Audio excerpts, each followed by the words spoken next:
नमस्कार दोस्तों, मैं हूं सुरेश चौधरी और गोल स्टडी के यूट्यूब चैनल पर एक बार फिर से आपका हार्दिक स्वागत है।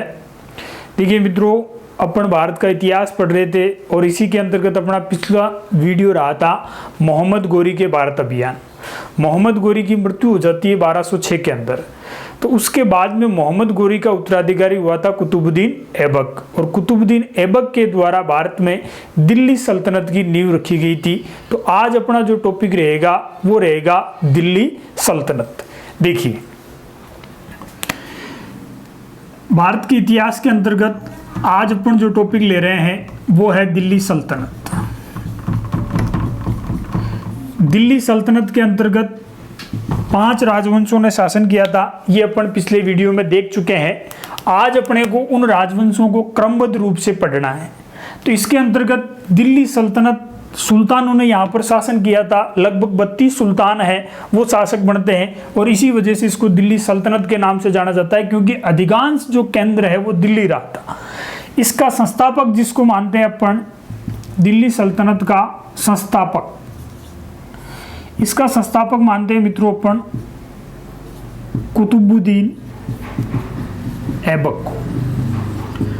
कुतुबुद्दीन ऐबक है, उसके द्वारा दिल्ली सल्तनत की नींव रखी जाती है। किस प्रकार से रखी जाती है तो थोड़ा अपन पीछे चलते हैं। देखिए, मैंने बताया था आपको 1206 के अंदर, 1206 के अंदर मोहम्मद गोरी की हत्या होती है। मोहम्मद गोरी की हत्या होती है। कब होती है? 1206 में मोहम्मद गोरी की हत्या हो जाती है। तो मैंने ये बताया था कि मोहम्मद गोरी की कोई संतान नहीं थी। तो मोहम्मद गोरी के 4 गुलाम थे और वो कहा करता था कि मेरे साम्राज्य को, जो मेरे बाद में मेरे साम्राज्य की सुरक्षा का जिम्मा है वो मेरे गुलामों पर है। तो इसी के अंतर्गत इसके 4 गुलाम थे, जिसके अंतर्गत एक गुलाम था इसका कुतुबुद्दीन ऐबक। ऐबक है वो किसका गुलाम था? मोहम्मद गोरी का। 1206 में मोहम्मद गोरी की हत्या हो जाती है दमियक नामक स्थान पर। तो इस मोहम्मद गोरी के जो अमीर लोग थे, इसके सरदार थे, उन सरदारों के द्वारा कुतुबुद्दीन ऐबक से भारतीय प्रदेशों की सत्ता है वो ग्रहण करने के लिए कहा गया था। हालांकि जब त्राइन का दूसरा युद्ध होता है, त्राइन के सेकंड युद्ध हुआ था 1192 के अंदर, और ये अपन ने पढ़ा था। इस त्राइन के द्वितीय युद्ध के अंदर पृथ्वीराज चौहान तृतीय है वो मोहम्मद गोरी से निर्णायक रूप से पराजित हो जाता है, और उसके बाद मोहम्मद गोरी है वो भारतीय प्रांतों का गवर्नर है वो किसको नियुक्त करता है? कुतुबुद्दीन ऐबक को। त्राइन के द्वितीय युद्ध के बाद कुतुबुद्दीन ऐबक है वो मोहम्मद गोरी के द्वारा शासित भारतीय प्रदेशों का क्या था मित्रों? गवर्नर था। गोरी की मृत्यु के बाद में कुतुबुद्दीन ऐबक को सत्ता सौंपी जाती है, और ऐबक को यह सत्ता कब सौंपी जाती है मित्रों? 1206। गवर्नर के रूप में कुतुबुद्दीन ऐबक ने कौन से कार्य किए थे उनके बारे में अपन देखते हैं। पहले जब वो मोहम्मद गोरी का क्या था? भारतीय प्रदेशों का गवर्नर था, उस समय कुतुबुद्दीन ऐबक के द्वारा कौन से कार्य भारत में किए गए थे? तो जिसके अंतर्गत अपन ने देखा था, एक मित्रों पिछले वीडियो के अंदर मैंने एक लड़ाई बताई थी आपको, चंदावर का युद्ध हुआ था। चंदावर का युद्ध ध्यान देवे, थोड़ा इसमें सुधार कर लेना। चंदावर का युद्ध मित्रों 1194 एडी के अंदर हो गया था। 1194 एडी के अंदर हो गया था, उसमें 1197 हो गया था। तो थोड़ा इसमें करेक्शन कर लेना आप। 1194 के अंदर चंदावर का युद्ध हुआ था, और किस किस के बीच में हुआ था? तो 1194 में चंदावर का युद्ध हुआ था ऐबक वर्सेज जयचंद गहड़वाल। जयचंद गहड़वाल। इसके अंदर ऐबक ने किसको पराजित किया था? जयचंद गहड़वाल को पराजित किया था। और कहा जाता है कि जब मोहम्मद गोरी ने भारत पर आक्रमण किया था, उस समय भारत, जो उत्तर भारत का क्षेत्र है, उस पर सर्वाधिक क्षेत्र पर शासन है वो जिस राजवंश का था वो था गहड़वाल राजवंश। गहड़वालों को पराजित किया। उसके बाद कुतुबुद्दीन ऐबक, इसके द्वारा क्या किया जाता है भारतीय प्रदेशों के अंतर्गत? तो अपन देखते हैं, ऐबक एक स्थापत्यकार के रूप में,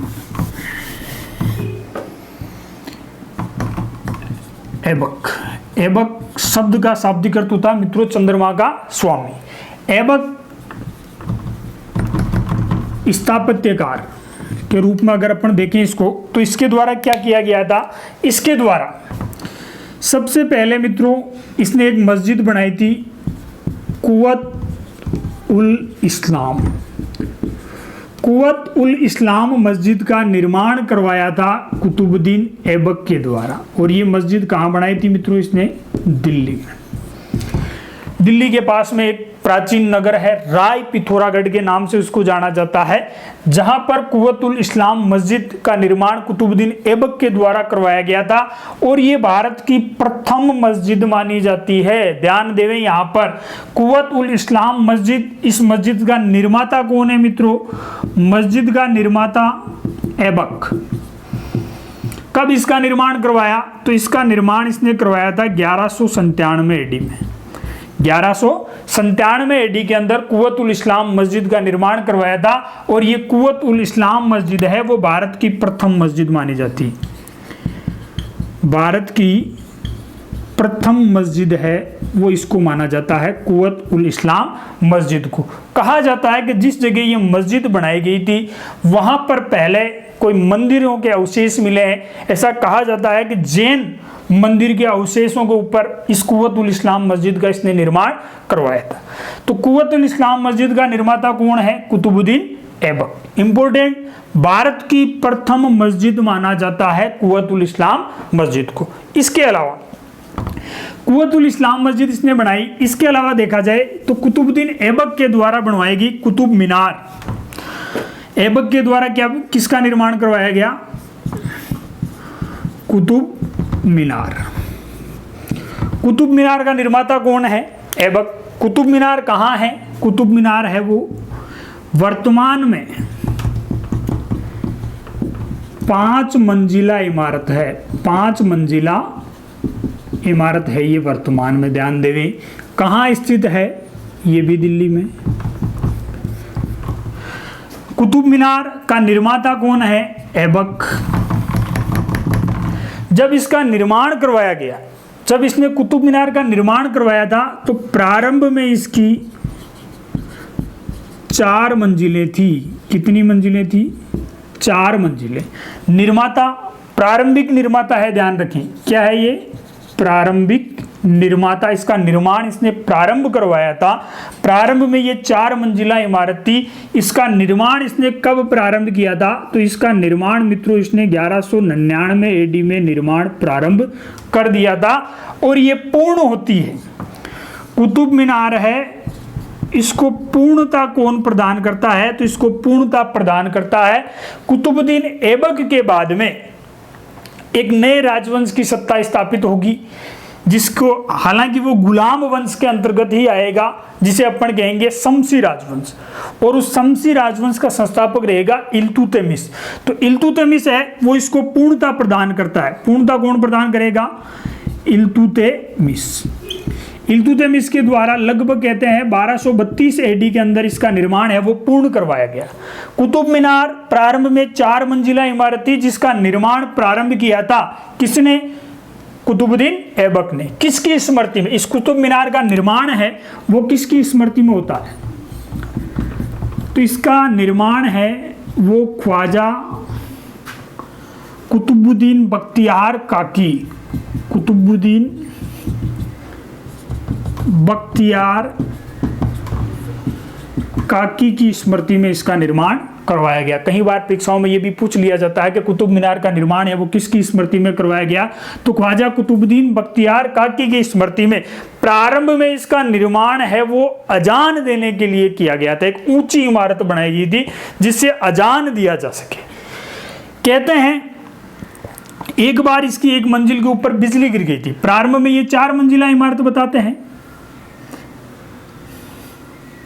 4 मंजिला, लेकिन कहते हैं इसके ऊपर बिजली गिर गई थी। यहाँ बिजली गिर जाती है, बिजली की गिरने की वजह से ये क्या हो गई थी, क्षतिग्रस्त। तब कहते हैं इस मंजिल के क्षतिग्रस्त होने के बाद तुगलक राजवंश का शासक हुआ था एक फिरोज शाह तुगलक। फिरोज शाह तुगलक, फिरोज शाह तुगलक के द्वारा ये 2 मंजिलें बनाई गई थी। इसका जीर्णोद्वार कह सकते हैं अपन। ऊपरी जो 2 मंजिलें हैं, 5वीं और 4थी मंजिल है, इनका निर्माता कौन है, फिरोज शाह तुगलक, इसके द्वारा इसका निर्माण करवाया गया। तो इस आधार पर कुव्वतुल इस्लाम मस्जिद है वो कुतुबुद्दीन ऐबक ने बनाई थी। देखो ये जब मोहम्मद गोरी का गवर्नर था उस समय की अवधि में बता रहा हूं मैं। कब निर्माण प्रारंभ करवाया? 1199 में। पूर्णता किसने प्रदान की? इल्तुतमिश के काल में ये पूर्ण हुई थी। इल्तुतमिश ने इसको पूर्ण करवाया था 1232 AD। फिरोज तुगलक के द्वारा जब इसकी चौथी मंजिल है वो बिजली गिरने से हो गई थी क्षतिग्रस्त, तब कहते हैं फिरोज तुगलक ने चौथी और पांचवी मंजिल का निर्माण है वो किसने करवाया? फिरोज शाह तुगलक के द्वारा करवाया गया। तो ये तो इसका दिल्ली में स्थापत्य। अब आओ अजमेर में। तो कुतुबुद्दीन ऐबक जब गवर्नर था मोहम्मद गोरी का, तो उस समय उसने अजमेर में क्या बनाया था वो देखिए।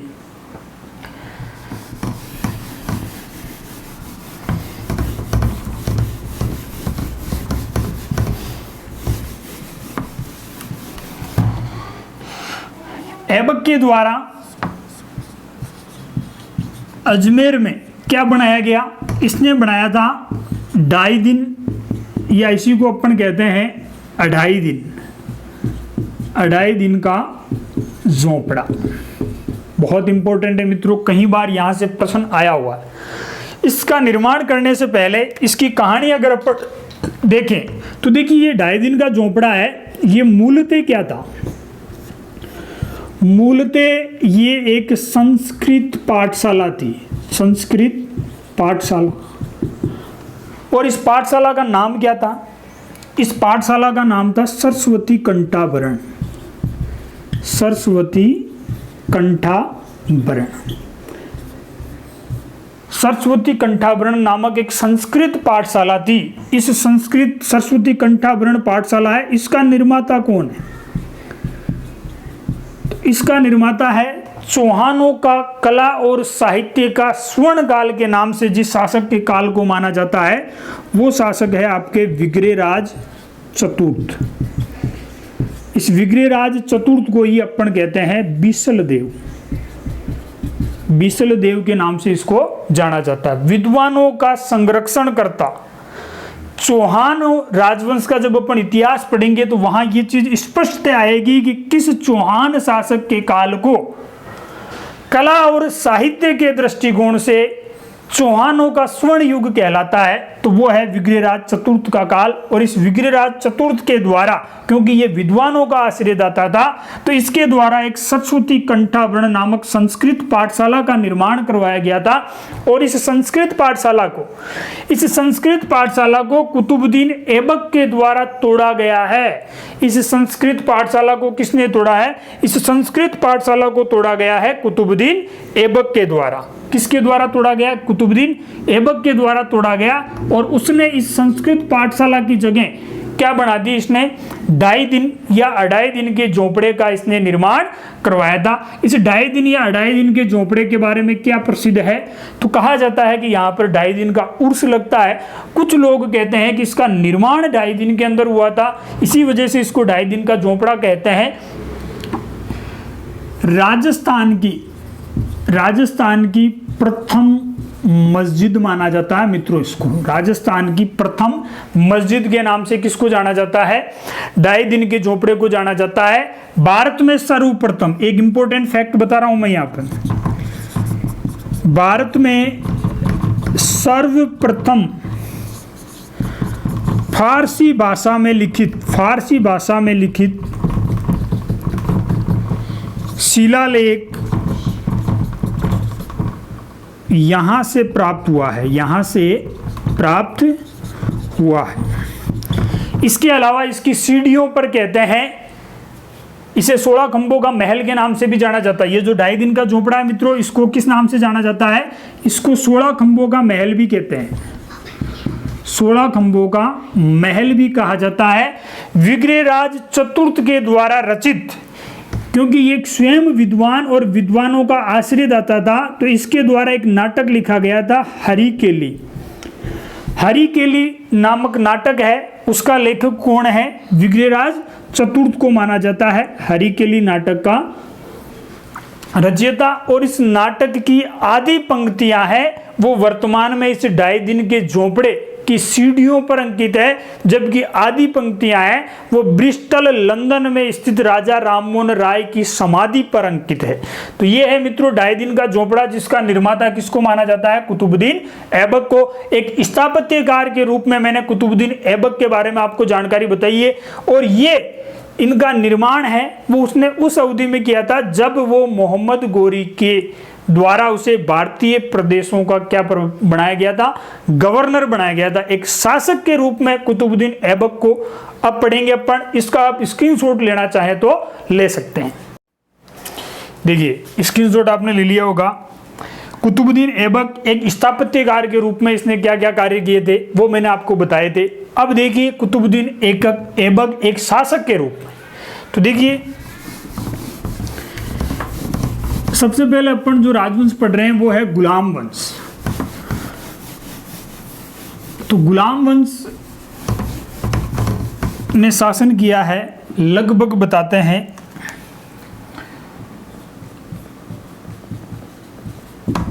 गुलाम वंश इसने शासन किया है 1206 से लेकर के 1290 एडी तक। गुलाम वंश क्यों कहते हैं?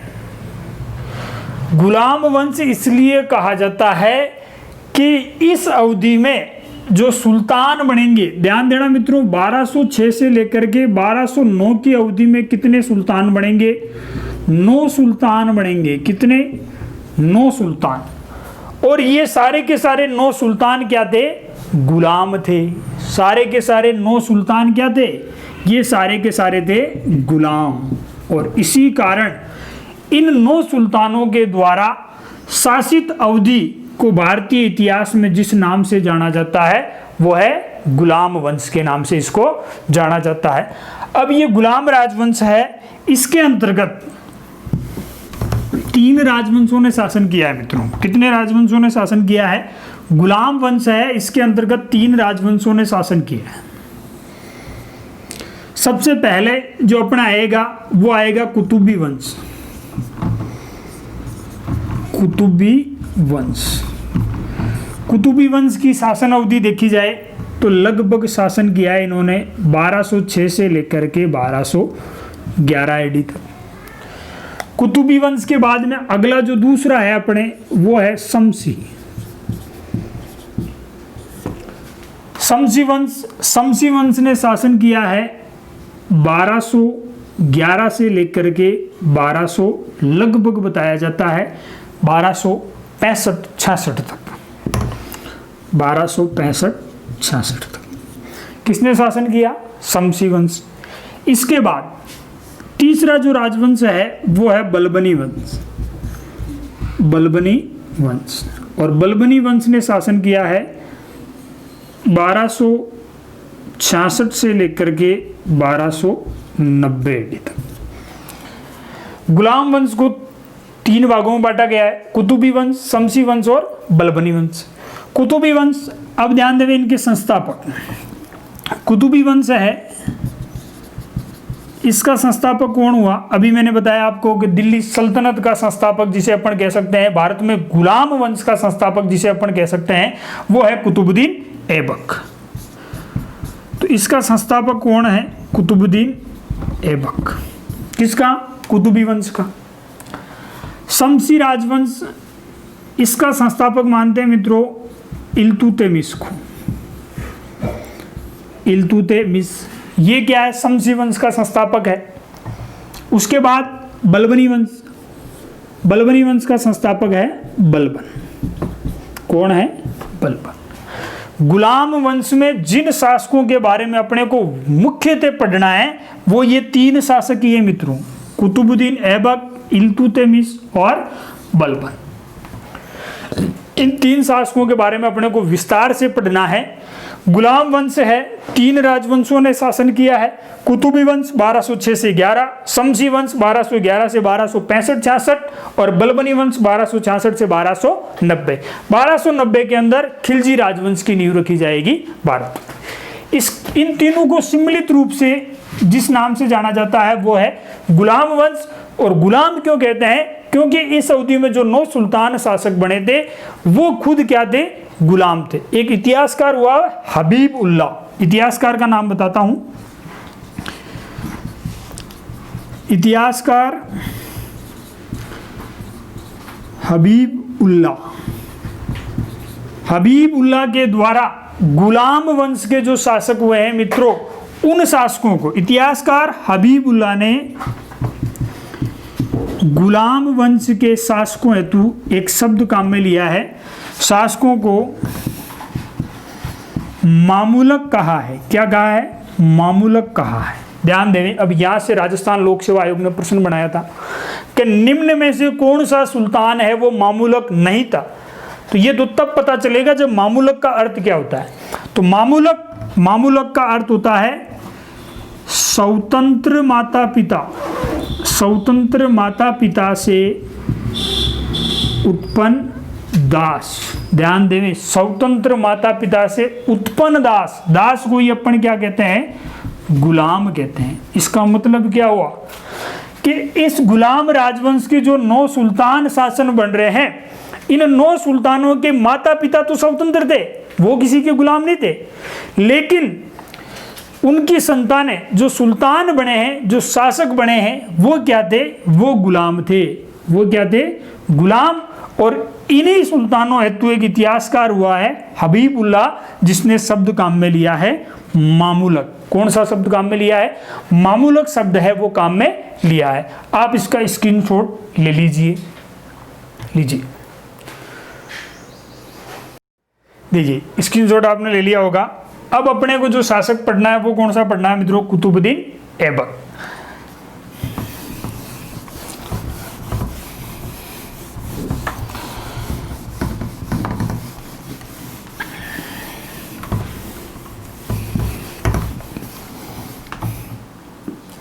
देखिए कुतुबुद्दीन ऐबक शासन अवधि 1206 से लेकर के 1210 AD। कुतुबुद्दीन ऐबक शब्द, ध्यान दें मित्रों, ऐबक शब्द का शाब्दिक अर्थ, शब्द का शाब्दिक अर्थ होता है चंद्रमा का स्वामी। किसका स्वामी है मित्रों? चंद्रमा का स्वामी।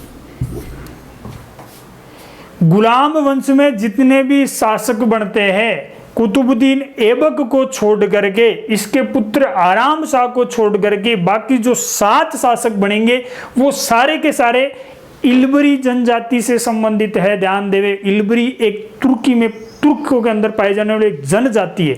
इसी कारण ऐबक और इसके पुत्र आराम शाह को छोड़ करके बाकी जो सुल्तान बनेंगे उनको इल्बरी तुर्क के नाम से भी जाना जाता है। कुतुबुद्दीन ऐबक शासक 1206 के अंदर बनता है। राजधानी, ध्यान देवे, ऐबक ने अपनी राजधानी है वो किसको बनाया था? ऐबक की राजधानी थी लाहौर। दिल्ली राजधानी नहीं है, ध्यान रखना इस चीज को। दिल्ली को राजधानी इल्तुतमिश बनाएगा। ऐबक, इसकी उपाधियां, ऐबक इसको कहा जाता है कुरान खा, कुरान खा।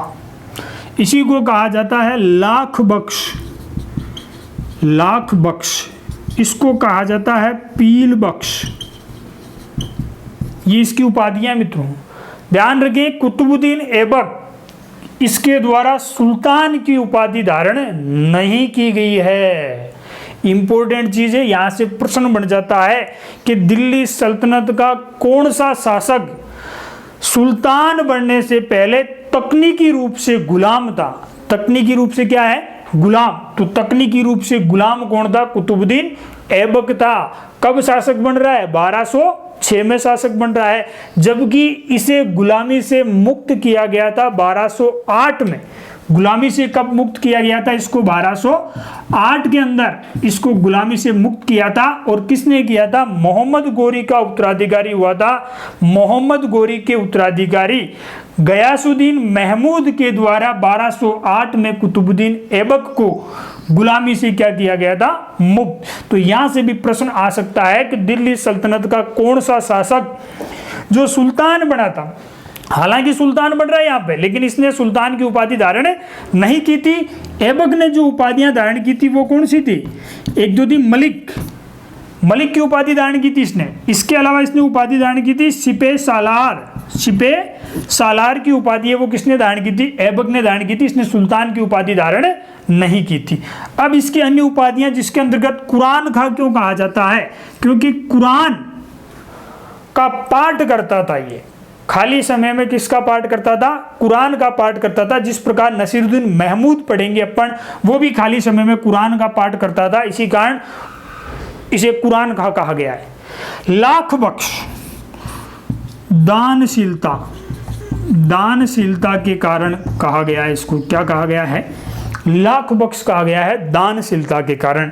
पील बख्श, पील कहते हैं हाथी को, हाथियों का दान करता था मित्रों ये। किसका? हाथियों का दान करता था, इसी कारण इसको पील बख्श कहा जाता है। कुतुबुद्दीन ऐबक है, इसको दरवेश राजा के नाम से भी जाना जाता है, दरवेश राजा के नाम से भी जाना जाता है। दयालु प्रवृत्ति का शासक था ये कुतुबुद्दीन ऐबक। कुतुबुद्दीन ऐबक है, इसकी मृत्यु हो जाती है मित्रों 1210 में। कहाँ? लाहौर में। क्या करते हुए? चौगान, या जिसे अपन कहते हैं पोलो खेलते हुए ये घोड़े से गिर गया था। चौगान या पोलो खेलते हुए क्या हो गया था? घोड़े से गिर गया था, और घोड़े से गिरने की वजह से 1210 में लाहौर में इसकी क्या हो जाती है? मृत्यु हो जाती है। इस प्रकार कुतुबुद्दीन ऐबक है, उसके द्वारा जो शासन किया जाता है, इसके बारे में मैंने आपको जानकारी प्रदान की है। इसके बाद कुतुबुद्दीन ऐबक की मृत्यु हो जाती है। तो ऐबक की मृत्यु के बाद में ध्यान देना, यहाँ पे ऐबक की मृत्यु के बाद में 1210 में ऐबक की मृत्यु हो जाती है। 1210 से 8 माह तक शासन किया था, इसी का पुत्र हुआ था जिसका नाम है आराम शाह। किसने शासन किया? आराम शाह। और आराम शाह कौन था? कुतुबुद्दीन ऐबक का पुत्र था मित्रों। इस आराम शाह की हत्या की गई थी, आराम शाह की हत्या की गई थी 1211 में। और किसने की थी? इल्तुतमिश ने इसकी हत्या की थी। इल्तुतमिश के बारे में अपन पढ़ेंगे अगले वीडियो में। एक इंपॉर्टेंट फैक्ट मैं आपको और दे रहा हूं, और वो ये है वजीर पद। ध्यान देवे, वजीर पद का प्रचलन है वो किसके द्वारा किया गया? कुतुबुद्दीन ऐबक के द्वारा किया गया। मित्रों इंपॉर्टेंट चीजें यहाँ से प्रश्न आया हुआ है। वजीर पद का प्रचलन किस सुल्तान के द्वारा किया गया था? तो वो है कुतुबुद्दीन ऐबक। 1206 में ये शासक बना था। ऐबक शब्द का शाब्दिक अर्थ होता है चंद्रमा का स्वामी। लाहौर को अपनी राजधानी बनाया था, आजीवन लाहौर ही रहा था मित्रों, ये ध्यान देना। इसके द्वारा कुरान खां, लाख बख्श और पील बख्श, ये इसके 3 उपनाम या उपाधियां मानी जाती है। इसने सुल्तान की उपाधि धारण नहीं की थी, इसने मलिक और सिपे सालार की उपाधियां धारण की थी। 1210 में लाहौर में चौगान या पोलो खेलते हुए घोड़े से गिरने की वजह से इसकी क्या हो जाती है? मृत्यु हो जाती है। और मृत्यु कहाँ हो रही है? लाहौर में। ऐबक की मृत्यु के बाद में 8 माह तक शासन किया था। ऐबक के पुत्र आराम शाह ने शासन किया था 8 माह तक।